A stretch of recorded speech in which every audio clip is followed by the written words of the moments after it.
But if you're a guest with us, we're thrilled that you're here. My name's Chris. I'm the pastor here at Christian Chapel, and you're joining us on Memorial Day weekend. This is a kind of a break Sunday in between a series we just finished last week. Next Sunday, we're going to start our summer walk through the book of 1 John and talk about how John teaches us that life with Christ is a life of no more darkness. But for this morning, I want to share some ideas with you from Exodus 14. These are things that the Lord has really been speaking to me over the past couple of months. And as I've shared them with our staff, with my wife, with some of my friends, with our deacons, it seems to be something that resonates with others as well. And so I just want to do that. But to properly understand, so Exodus 14 is the story of the Israelites after they've been led out of Egypt, and they are on the banks of the Red Sea, and Pharaoh's army, the Egyptian army, is coming behind them. And so they are literally stuck between kind of a rock and a hard place. That's where we're going to pick up the story. But before we do that, I want to back us up to Exodus chapter 3. Now, the Israelites have been slaves in Egypt for hundreds of years. The Lord speaks to Moses, and he says, "I have seen the misery of my people in Egypt. I have heard them crying out because of their slave drivers, so I have come down to rescue them." Now, what I want us to understand, we're going to look at this story this morning. We're going to see some things that apply to our lives. But what I want us to understand, first of all, is that when we cry out, God hears us, right? And not just hears our cry, but what God tells Moses is, first, I have seen their suffering, and second, I have heard their cry. Right? It's the same thing that Paul will later tell us in Romans 5, that while we were still sinners, Christ died for us. You see, when we find ourselves in a hard spot in life, when we're suffering, when we're dealing with difficult situations, sometimes we have this idea that God's not going to pay attention until I draw his attention to my need. But the clear teaching of the Scriptures is God sees you, he knows you, he loves you, he has a plan for you. And so before the Israelites cry out in Egypt, God has already seen them.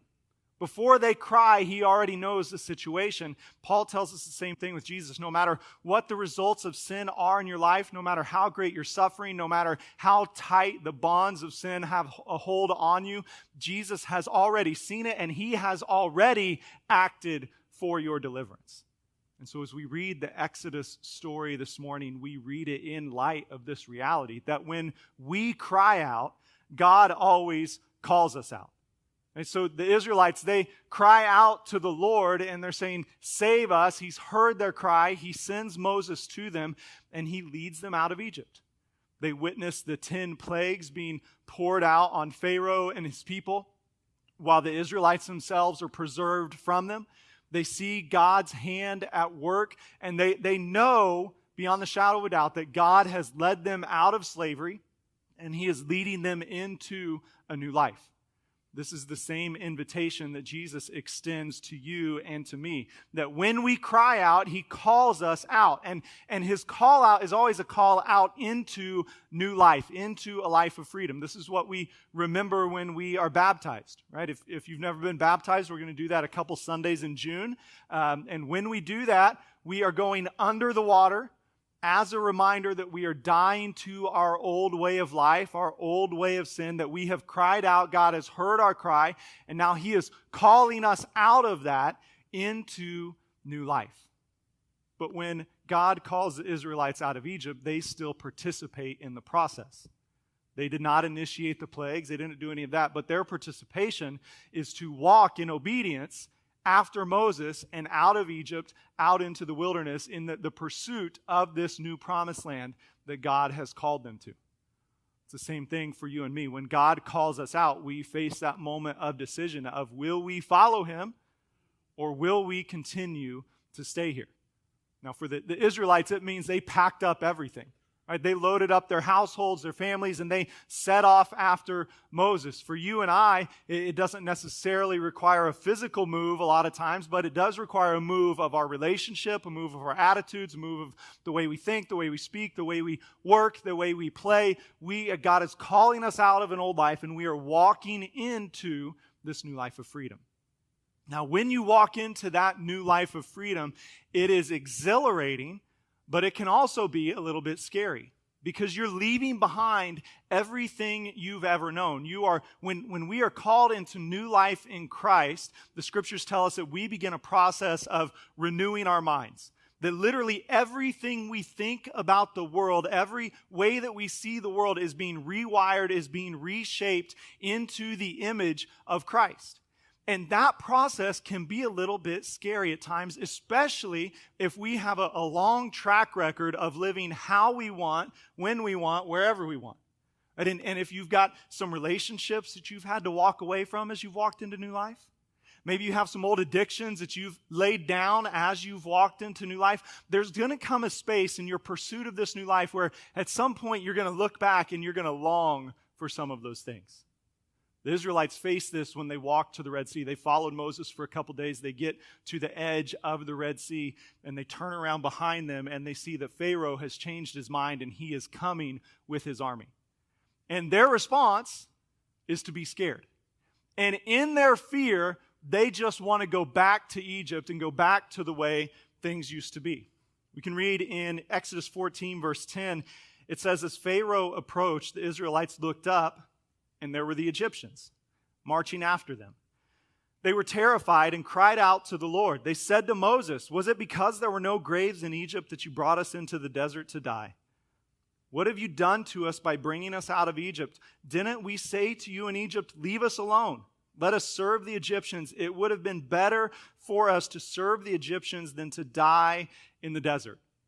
See, when we get scared, our first temptation is always to go back. The chains fall off, and it's liberating, and yet it also creates some uncertainty. And so you face that temptation of, well, I'm over here in this space, and suddenly life is with Jesus is good, but there's some difficulty to it. Maybe I experienced some pain or I experienced some loneliness, and the temptation is to say, well, I'm just going to go back over here to this old relationship where I found comfort. I'm just going to go back into some of these addictions that have always kind of eased my mind. I'm just going to come back into some of these old patterns of behavior, old ways of working because they always brought a profit, even if maybe they weren't the most honest way to do it. And there's always that temptation of, oh, well, I'll just go back. When the people cry out, let us go back, Moses speaks to them, and he is very, very direct. In verse 13, Moses answered the people, do not be afraid, stand firm, and you will see the deliverance the Lord will bring you today. The Egyptians you see today, you will never see again. The Lord will fight for you. You need only to be still. Now, when I've read this passage, forever when I've read this passage, my view of it has always been of Moses as a loving father soothing his fear-stricken children. You know, and maybe as a parent, you've had that moment where the baby is startled, and so you pick them up, and you're just kind of shushing them, and you're rocking them, or the toddler gets afraid of something, and you pick them up, and you swoop them up, you wrap them in your arms, you're just telling them, hey, it's okay. Relax, buddy. It's going to be fine. Dad's here. Mom's here. You're going to be good. This is how I've always read Exodus 14. Moses turning to this scared people and saying, hey, shh, be still.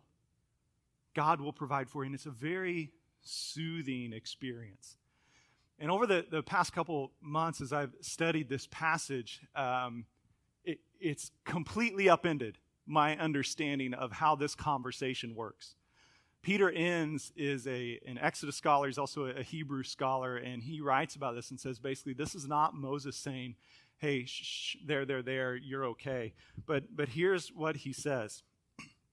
This is a terse, impatient command on Moses' part. In Hebrew, the last part of this verse is a mere 2 Hebrew words, which are best translated as, you be quiet, or better, shut up. This is not a word of comfort, but an angry denouncement of Israel's paper-thin faith. So my picture was always Moses, the loving father, swaddling the toddler. Enns is telling us the picture is actually Moses on hour 6 of an 8-hour car ride. Right? Turn right. You all better shut up or I will turn this car around. I'm not above spanking somebody on the shoulder of a highway. Right? Now, you have never done that. I know, because you are all fine Christian people. But I've heard there are some dads out there who can lose their minds in a car ride. right? And DVDs, like you turn around to your kids, like, you've got a movie theater in a car. You know what I had? I had a book.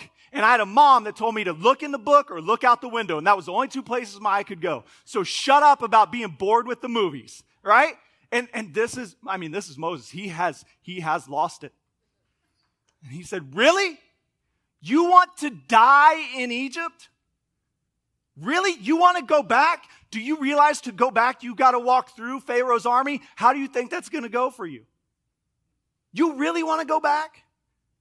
Right? It changes the whole. Now I don't know what your church background is, and so I want to assure you of a couple things. First of all, this is not normally the church where you come and the pastor yells at you to shut up.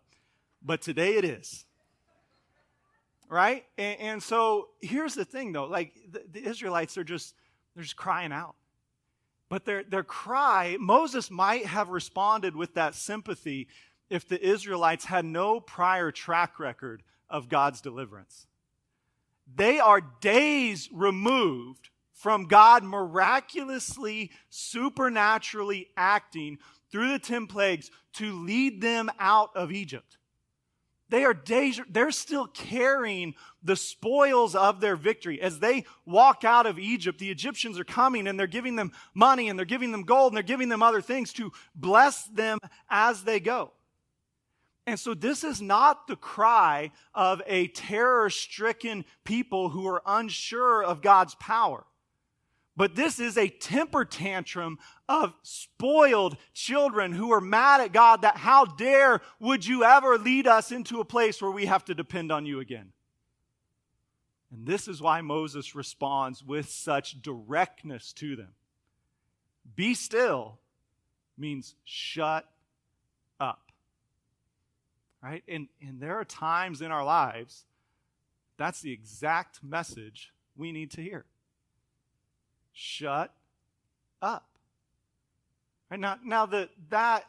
So even already some of you, and after first service I heard, we're not allowed to say that in our house. Well, you think you're better than Moses? You know, I mean, he said it, so I feel comfortable saying it. If it makes you more comfortable, maybe you can learn to pronounce it in Hebrew, and then you'll be super Christians yelling at each other to shut up in Hebrew, but I don't think that's going to help either, you know? So here's the thing, though. When Moses says shut up, and when the Spirit says that to us, or when I say that to you this morning, what we mean is not ignore your problem. We don't mean that you have to pretend like it's not there, but what it means is there comes a point in every hardship, there comes a point in every difficulty where you have to stop talking about how bad things are, and you have to start talking about how good God is and how powerful He is in the midst of this misery and disappointment.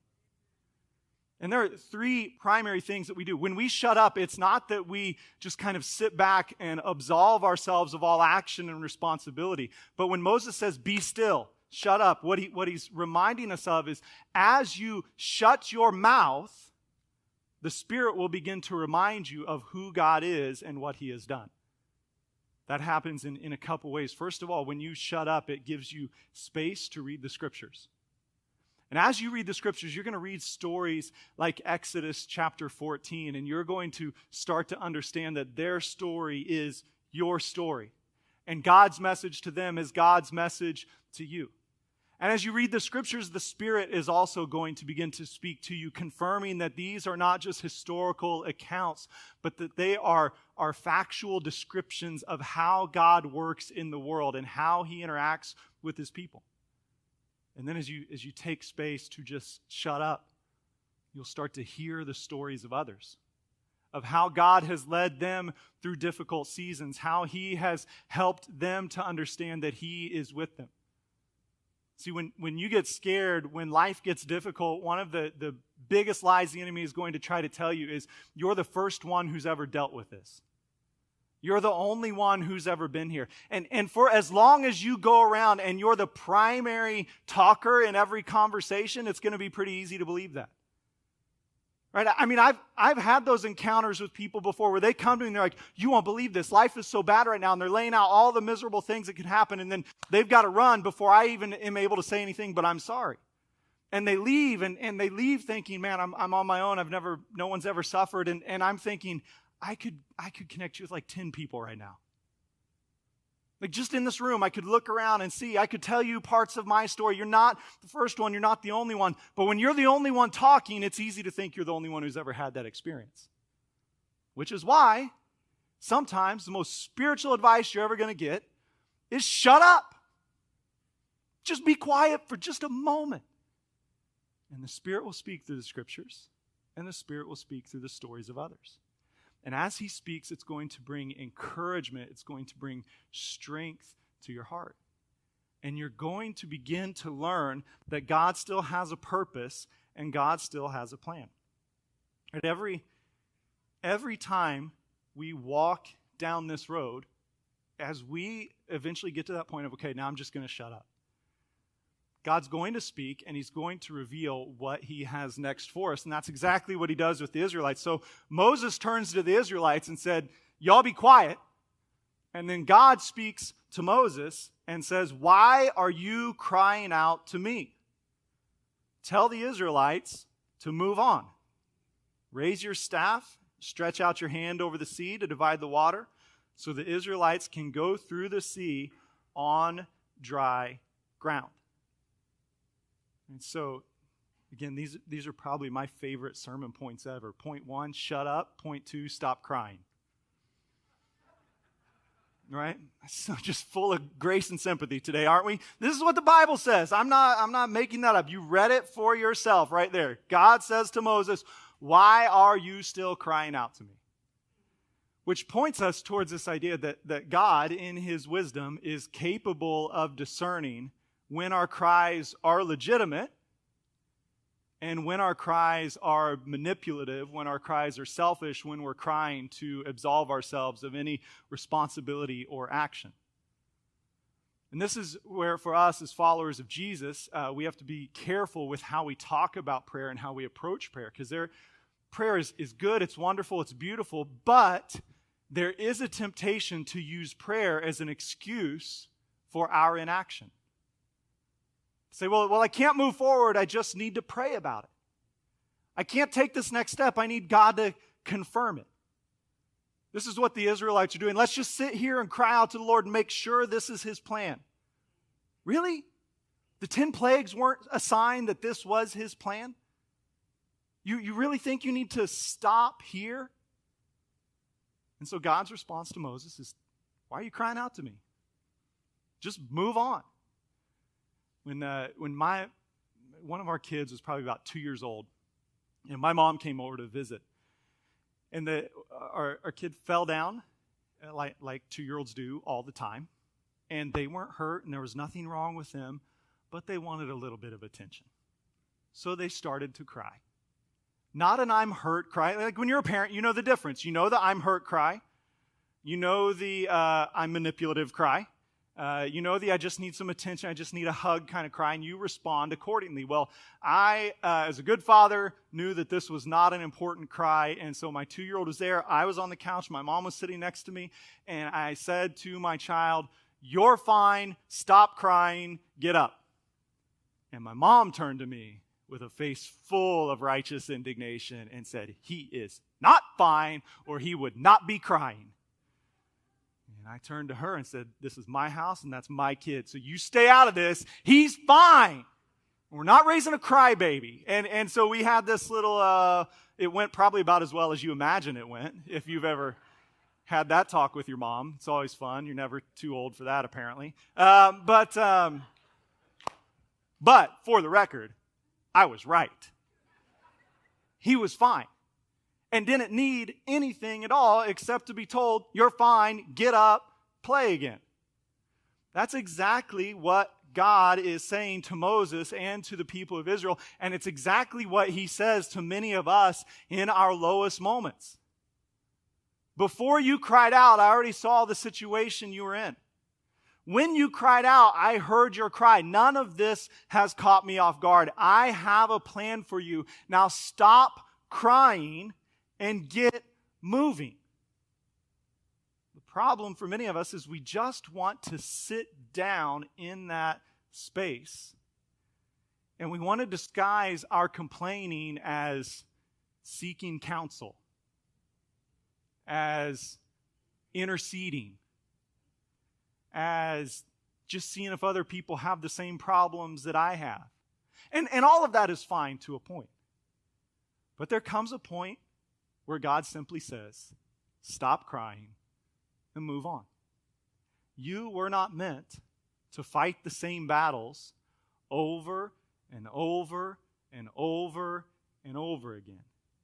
The path of following Jesus is one of continual movement where you are experiencing the transforming power of His grace, the victory that only He can bring every day. But that requires that when He says, I have heard you, I see you, and now I'm calling you out, that you obediently follow in that path of freedom.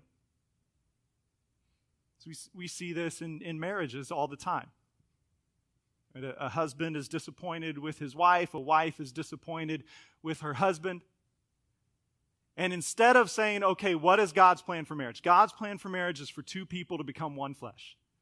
And so let's say this is obviously not an abusive situation. It's not one of those. It's just kind of normal, some marriage frustration, some marriage disagreements, some unmet expectations. So what is God's plan in that moment?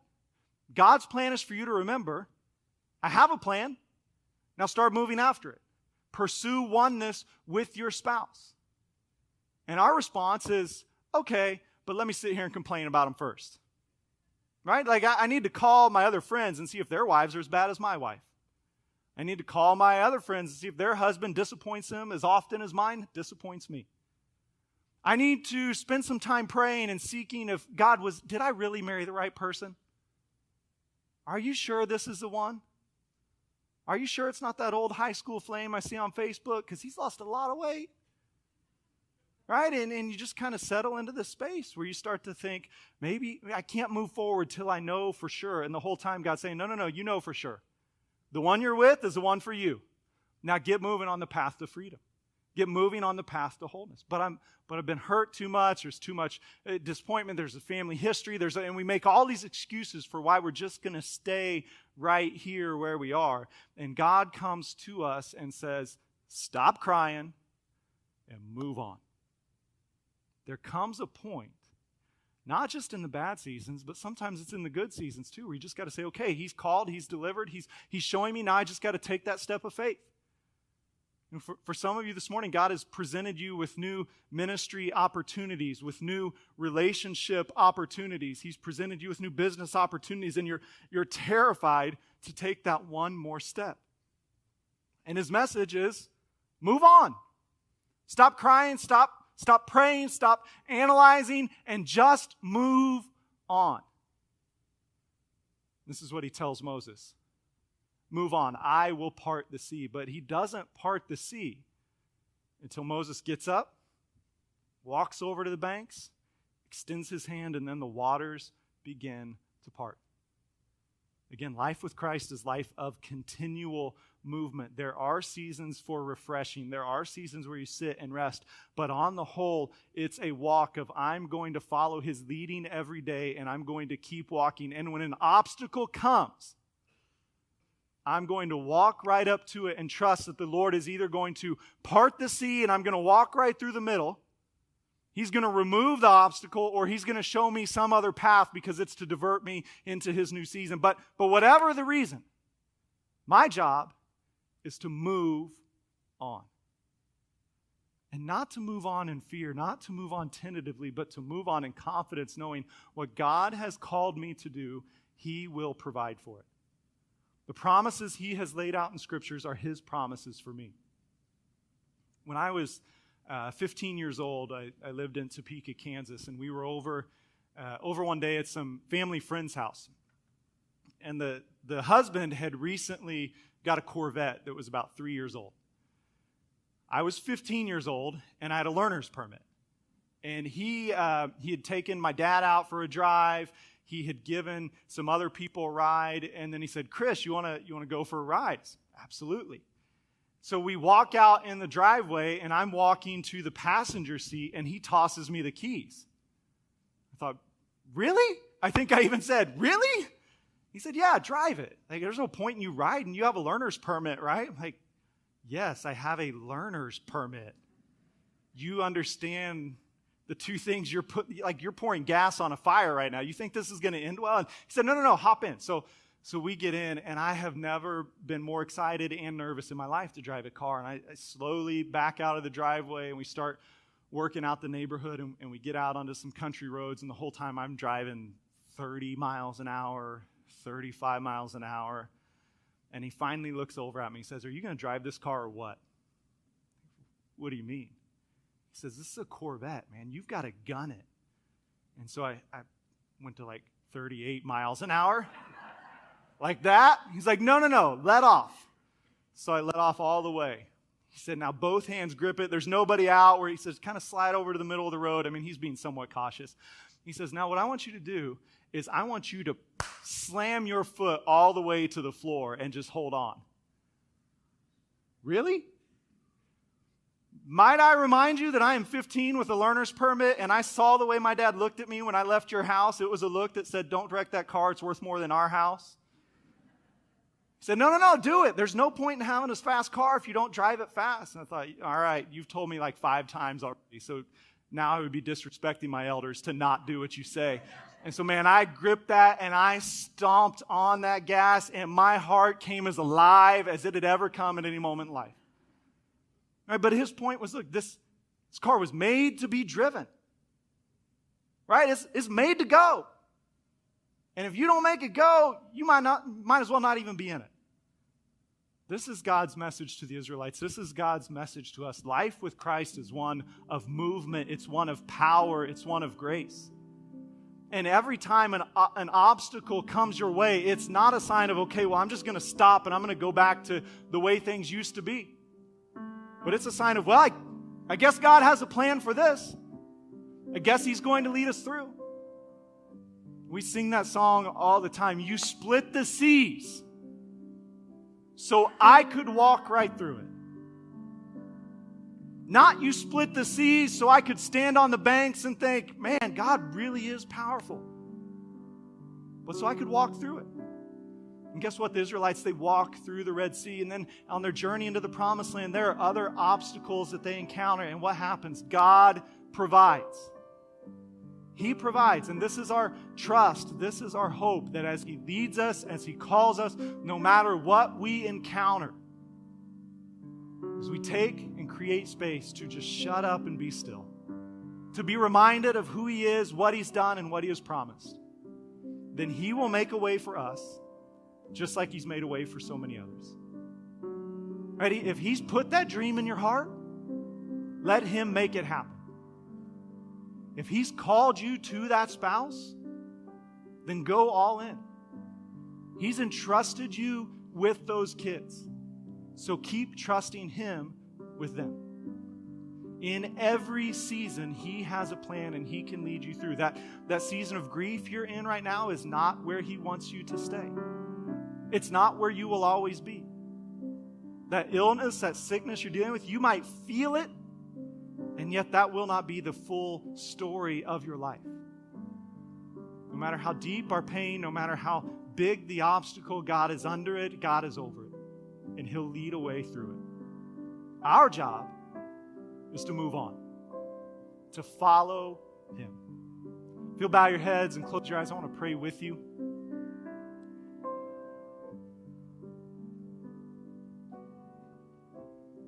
God, You see each person here this morning. You see the needs that we have, the challenges that we're facing. And God, I ask this morning that You would help us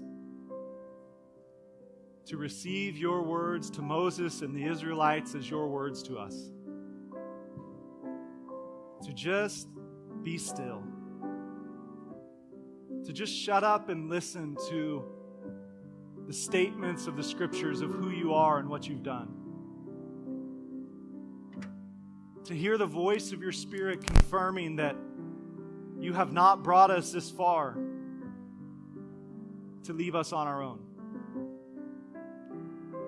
To hear from the stories of others that You are good, You are gracious, and You are strong. So Lord, I pray for those today who are stuck between a rock and a hard place. May they hear your voice saying, "Be still. Your deliverance is coming.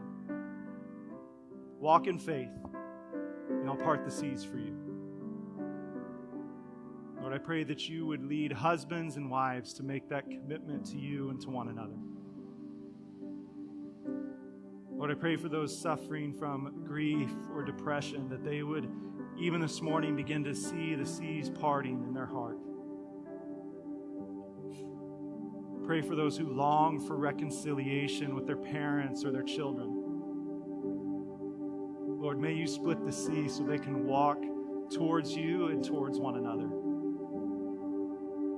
God, I pray for those that you have given big dreams and visions for the future, ways to be part of your impact in our world and in their communities. This morning, may you give them faith to just keep moving forward. That when they get to the end of their rope, you will be there to lead them the rest of the way home in the fulfillment of every promise. Lord, we surrender to you and to the power of your Spirit. We see our tendency to shy away from your power, to be poor stewards of your gifts, to spiritualize our inaction. Today we ask that you would not only forgive us, but fill us with your Spirit to take steps of faith, believing that what you have promised, you will do. That the stories of old are the stories of today. That your power at work in us will achieve every purpose that you have declared for us. In Jesus' name, amen. Will you stand with us? The band's going to lead us in a final song. As they do, if you'd like someone to join you in specific prayers, maybe about these ideas in your life or other things as well, if you'll head out the back doors and to your left, some of our volunteers will be ready to pray with you.